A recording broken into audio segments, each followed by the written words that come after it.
Bienvenidos a un nuevo ESIS Talk. Hoy tenemos la suerte de contar con Rosa Carrier. Rosa es ingeniera industrial, es un referente en materia de gestión de riesgos y de seguridad digital en infraestructuras críticas.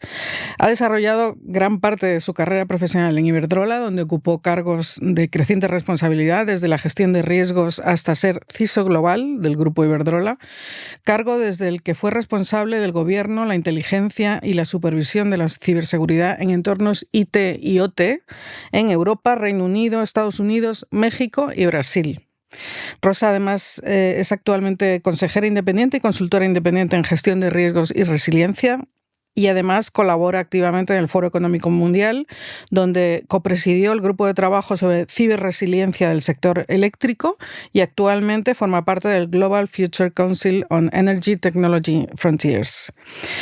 Rosa ha estado y está muy vinculada a la Fundación ESIS y es la persona que yo creo que mejor explica la gestión de riesgos, la ciberseguridad y la resiliencia digital. Muy generosa con su conocimiento. Yo he aprendido muchísimo de ella desde que me uní a ESIS. Así que bienvenida, Rosa, aunque esta es tu casa. Muchísimas gracias, Maite. Menudas expectativas has creado. A ver. Seguro que se ven más que sobrepasadas. Bien, Rosa, tú llevas muchísimos años al frente de ciberseguridad o seguridad integral, como nos gusta llamarlo en la Fundación ESIS, en grandes organizaciones. Si tuvieras que describir en dos frases cómo ha cambiado, cómo ves tú que haya cambiado el problema central de la seguridad en estos últimos tiempos, ¿qué dirías? Bueno, evidentemente lo que diría todo el mundo, que es la inteligencia artificial, ¿no? Cómo la inteligencia artificial está cambiando incluso el paradigma de la propia protección. Lo estamos viendo con el anuncio de mitos, ¿no? De esas capacidades de detección de vulnerabilidades hasta ahora desconocidas, que nos hace tener una visión distinta, no priorizar las vulnerabilidades por su criticidad individual, sino irnos más al contexto. Esto yo creo que es súper positivo, en realidad, porque creo que siempre ha debido ser así.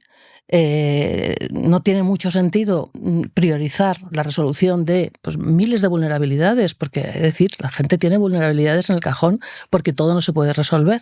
Efectivamente. Y no hacerlo solo por un CVS externo, sino por lo que te puede aplicar a ti. Y luego el otro tema en el que también veo muy positivo el cambio es que por fin estamos hablando de la importancia de la ciberseguridad en entornos industriales, ¿sí?, y de la importancia de hacer una aproximación diferente, que de esto antes no se hablaba. Muy bien. Mucho conocimiento hay detrás, pero yo creo que ha quedado claro.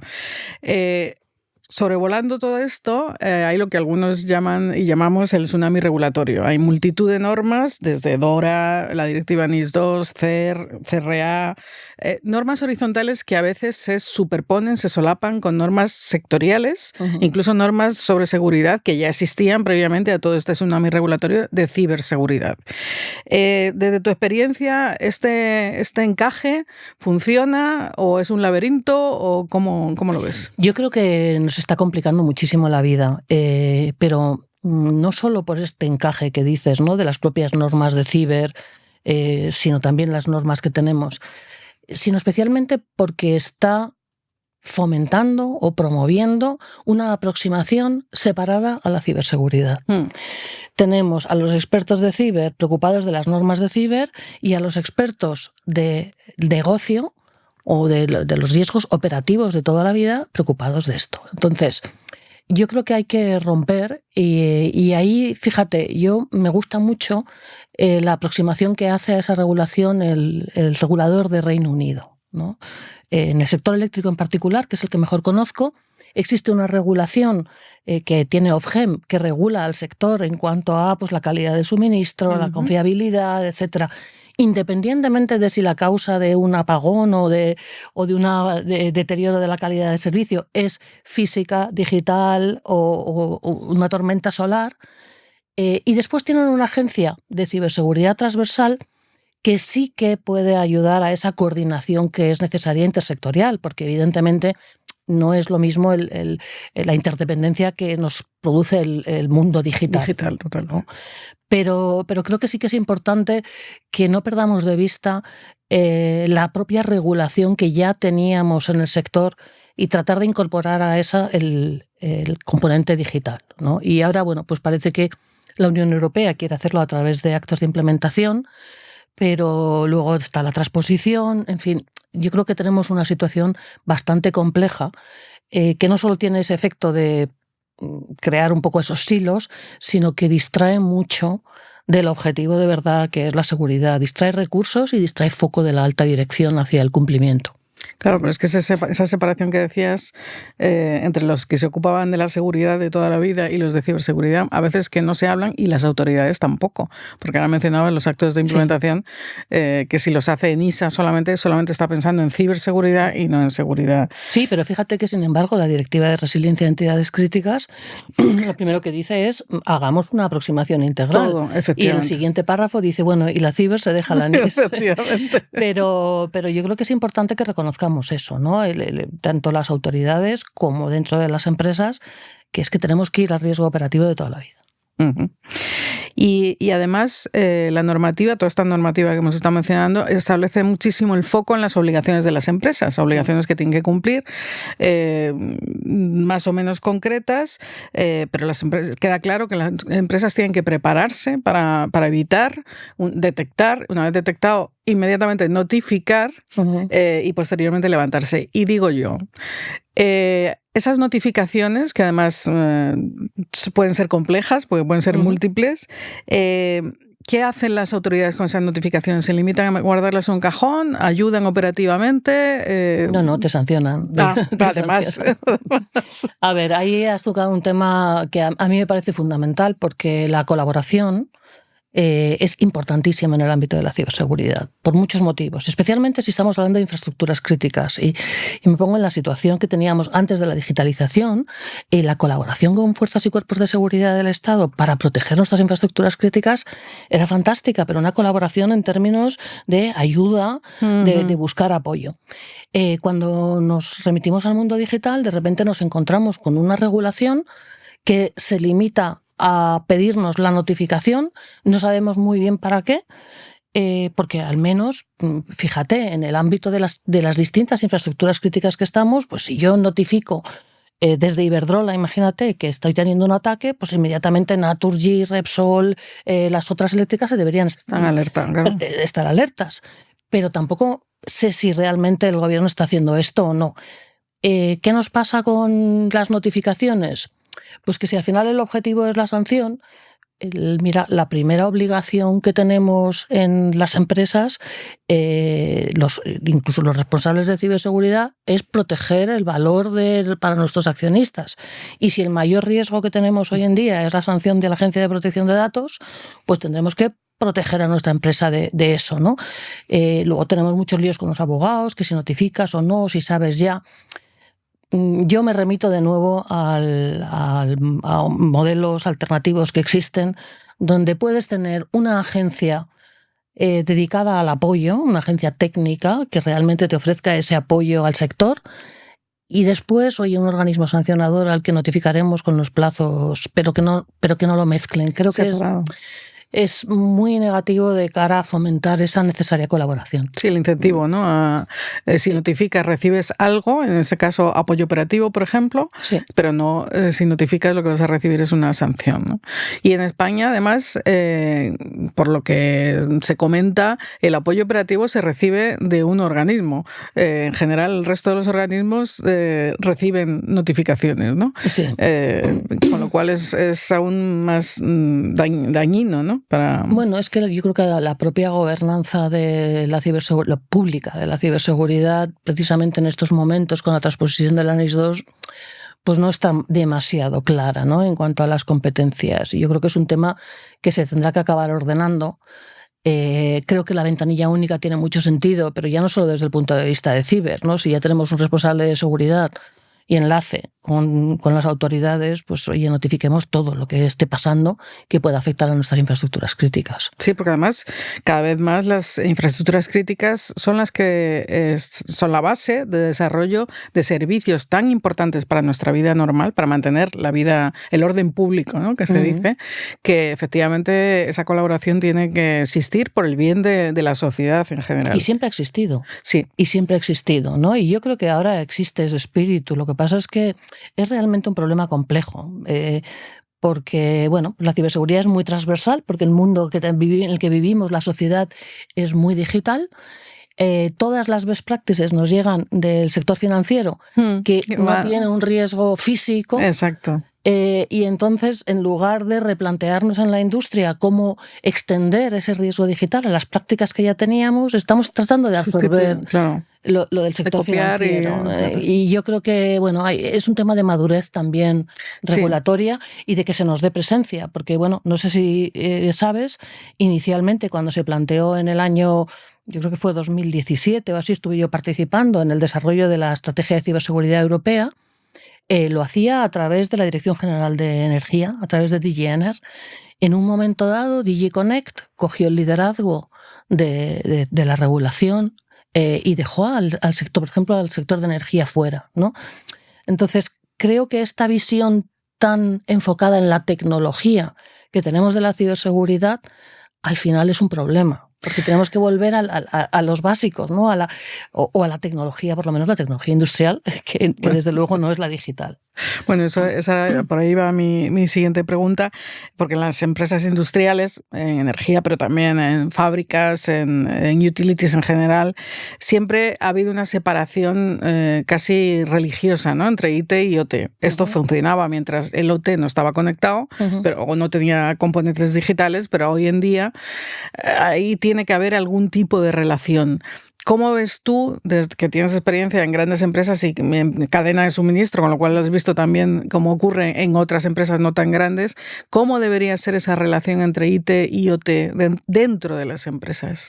Mira, en primer lugar, yo creo que esta tendencia que hay a tener expertos en ciberseguridad que saben de absolutamente todas las tecnologías, todos los procesos de negocio, tiene los días contados, porque no es escalable. Yo creo mucho más que el que es experto en una determinada tecnología, la que sea, de una turbina de generación, en el momento en que eso lo digitaliza, tiene que hacerse experto también en los riesgos, no solo mecánicos, técnicos de toda la vida, sino en los riesgos de ciberseguridad. De hecho, nosotros siempre promovemos que en las plantas el responsable de instrumentación y control sea el responsable de ciberseguridad. Es decir, tiene que haber una especialización muy ligada a la propia tecnología y al funcionamiento del proceso, porque eso es lo que es la gestión de riesgos de verdad. Ahora bien, es cierto que ahora existe una interconexión con el mundo exterior, IT, y cuidado, que eso no es solamente a nivel físico, que hemos visto situaciones en las que un proceso industrial se ha parado porque dependía el proceso. Imagínate, hay que vender gas, ¿no? Y dices tú, yo tengo todo listo para soltar el gas por las tuberías. Dice, pero ¿a quién le doy cuánto y a qué precio? ¿Y dónde se lo pongo? Eso estaba en un sistema informático y a lo mejor lo han parado con un ransomware. Bueno, pues esa visión conjunta se tiene que hacer en un plano superior. No podemos confundir lo que es la parte IT técnica, bueno, donde hay que hacer, y bueno, evidentemente habrá que alinear las políticas de los firewalls comunes, la DMZ, lo que quieras. Pero no confundamos la ciberseguridad técnica diferencial que hay que aplicar en cada uno de los ámbitos que el análisis del riesgo integral del proceso industrial y sus interdependencias. Y por eso creo que la ciberseguridad hay que abordarla en planos diferentes, el plano técnico y el plano de riesgos. Efectivamente. Y luego, uno de los grandes debates en ciberseguridad es si el riesgo ciber está bien ubicado, ¿no? Cuando preguntas a un consejero delegado por su mayor riesgo operativo, ¿tú crees que está pensando en la ciberseguridad entre los 3 primeros riesgos o sigue siendo algo que lleva el de informática? No, yo creo que eso sí que ha cambiado. Eso sí que ha En cambiado. las grandes al menos, ¿no? Bueno, yo creo que en las grandes, en las medianas y en las pequeñas, gracias a Dios y gracias a... O sea, yo siempre digo a mis compañeros cuando hablamos del tema de ciber, digo, no desaproveches nunca un buen incidente, especialmente si es de otro. Se está hablando mucho de la ciberseguridad, creo que hay mucha preocupación. El problema es que es una preocupación abstracta, ¿no? Estamos hablando de miedo en general, y uno de los riesgos que tenemos es que el consejo o el comité de dirección se piense que nombrando una especie de CISO mágico que cree un escudo alrededor de la empresa lo va a tener resuelto, ¿no? Cuando estamos hablando de un tema de puro riesgo operativo, donde cada uno tiene su parte, y hay una parte técnica que la tendrá que tener cada uno de los especialistas técnicos, y una parte de gestión de riesgos que tendrá que estar integrada en el sistema de gestión de riesgos de la compañía. Pero yo creo que hoy en día, por suerte ya, sí empieza a cambiar la percepción, pero tenemos que pasar de preocuparnos y tener miedo y nombrar a un, que al final es un cabeza de turco, a realmente comprender, esforzarnos en comprender qué es lo peor que nos puede pasar. Para el negocio o para la actividad que es. Sí, para la actividad y no solo para prevenirlo, sino para estar preparado cuando... Y para levantarte, suceda, ¿no? Cuando ocurra, ¿no? El riesgo cero no existe, con lo cual... Sí existe. Ya sabes que yo siempre pienso que el riesgo cero sí existe.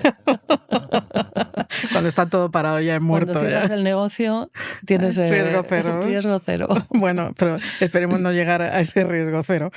Bien, tú has mencionado al inicio de nuestra conversación la inteligencia artificial, que es el tema inevitable. Inteligencia artificial que tiene dos flancos claramente, ¿no?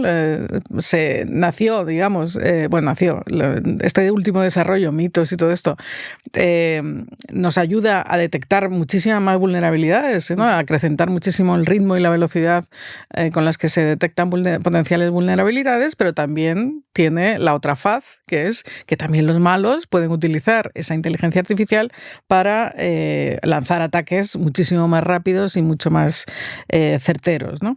Esto es una conversación que se está teniendo absolutamente en todos los foros, y tú acabas de venir del Foro Económico Mundial. ¿Cómo lo veis? ¿Qué has escuchado allí? Bueno, pues tuve la suerte allí de escuchar de primera mano a algunas de los participantes en el proyecto Glasswing, ¿no? Que nos estuvieron hablando, y bueno, nosotros íbamos un poco con lo que se había leído en la prensa. Muchos hablaban de si esto era una acción comercial, y bueno, no. Lo que nos dijeron es, esto es muy serio, es para preocuparse mucho, la capacidad que tiene de detección de vulnerabilidades es tremenda, pero no por la velocidad, porque muchos piensan que es por la velocidad, la rapidez de detección. No. Es porque el marco Mitre está muerto, porque detecta vías de entrada que ni podríamos sospechar. Bueno, y en el momento además donde yo estuve, que me preocupó bastante, estaban involucrados solamente aquellas grandes tecnológicas del ámbito IT americanas, ¿no? Gracias a Dios, pues parece que han extendido también a operadores de infraestructuras críticas, a empresas europeas. Y gobiernos. Sí. Y gobiernos, ¿no? Creo que es muy buena noticia. Porque, a ver, lo que has comentado, ¿no? De la carrera permanentemente entre los malos y los buenos por la ciberseguridad, esto ha supuesto un cambio. Porque por primera vez, y gracias a este posicionamiento bastante ético por parte de Anthropic, nos dan una oportunidad a los buenos de protegernos antes de que... Y de colaborar, ¿no? Sí. Entonces, creo que en ese sentido... estamos mejor posicionados, y yo la verdad es que tengo confianza en que también estas herramientas nos permitan mejorar mucho nuestras defensas, incluso para las más pequeñas empresas, ¿no? Donde a lo mejor tenían más complejidad de implantar las grandes herramientas o los grandes mecanismos que teníamos de seguridad. Bueno, y desde luego ha servido para ponerlo en la agenda, ¿no? Sí, en las conversaciones no hay foro que merezca llamarse así, que no hable de inteligencia artificial, de mitos y de Glasswing, ¿no? Bien, Rosa, si te parece, para terminar, vamos a hacer referencia. España es un país de pymes, más del 99% de las empresas son pymes. Tú has desarrollado gran parte de tu carrera profesional internacional en un grandísimo grupo y con responsabilidades de grupo, pero la realidad es que las pymes son en mayor número, sobre todo en España, ¿no? Y también ellas están sometidas a ciberriesgos. Entonces, aunque no dispongan de mucho presupuesto, o incluso no tengan esa percepción de que pueden ser objeto, ¿no?, de esos ciberataques, están sometidas a este mismo contexto de incertidumbre. Si pudieras decirle una sola cosa a un director general de una pyme española que está escuchando este podcast ahora mismo y que todavía no se ha tomado muy en serio el tema de la ciberseguridad, ¿qué le dirías? ¿Me dejas decir dos? Venga. Lo primero es, no hay que pensar que por ser una pequeña empresa o, bueno, ¿quién me va a atacar a mí? Descuidarse del tema, porque precisamente ahora con estas capacidades tiran a buscar todas las vulnerabilidades que encuentren, y una de las cosas parece que hemos dejado de hablar es el ransomware. Y el ransomware es que te secuestran, te bloquean todos los equipos, te piden un rescate y como no estés preparado y tengas tus backups y tengas tus cosas, pues vas a tener que pagar, y además ni siquiera está garantizado que si pagas vas a recuperar. Pero que tengamos en cuenta, y de eso se habla poco, que muchas pymes tienen que cerrar, que físicamente cierran al cabo de 3 meses porque no pueden recuperarse de uno de estos ataques. Por lo tanto, es un tema que hay que tomarse muy en serio. Respecto a los recursos que necesitas, creo que hay unas cosas que son básicas y que se pueden subcontratar. Es decir, yo creo que una pyme que tiene un señor en informática no puede permitirse el lujo de montar un modelo de 3 líneas de defensa de tal gobierno, el especialista en accesos, en no sé qué. Contratar una buena empresa que te preste un servicio integral de protección de la ciberseguridad. Por cierto, si tienes contratada la informática con un tercero, exigirle en el acuerdo de nivel de servicio que sea segura, no que tengas que contratar a otra persona, pero sobre todo, que no piensen que esto es un problema técnico, que hagan la reflexión de qué es lo peor que me puede pasar y qué voy a hacer el día que me pase. ¿Qué ocurre? Porque además todas utilizan herramientas digitales. Absolutamente. Y ese es el perímetro, ¿no? Pocas empresas habrá que no tengan alguna parte de su negocio más o menos importante absolutamente digitalizado. Y que piensen eso, es que se están jugando el cierre de su empresa. El ser o no ser. Muy bien, Rosa, pues muchísimas gracias, ha sido un placer escucharte y espero que podamos volver a contar contigo. Encantada, he pasado un ratito estupendo, Maite, gracias. Gracias.